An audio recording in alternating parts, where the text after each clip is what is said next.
2022 সালে ইয়ন মর্গানের অবসরের পর ইংলিশদের সাদা বলের ক্রিকেটের নেতৃত্ব পেয়েছিলেন জস বাটলার। ওই বছরের শেষ দিকে তার নেতৃত্বেই টি-20 বিশ্বকাপের শিরোপা ঘরে তুলেছিল ইংল্যান্ড। তার এমন সফলতায় অনেকেই ভেবেছিলেন একজন যোগ্য লোকের হাতেই অধিনায়কের ব্যাটনটা তুলে দিয়েছে ইসিবি।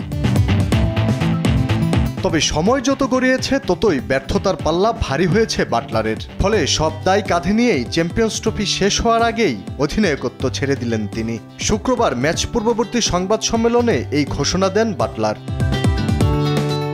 চ্যাম্পিয়ন্স ট্রফির প্রথম ম্যাচে 351 রানের বিশাল সংগ্রহ নিয়েও অস্ট্রেলিয়ার বিপক্ষে হেরে আসর শুরু করে ইংল্যান্ড। পরে গত বুধবার আফগানিস্তানের কাছেও হারে তারা।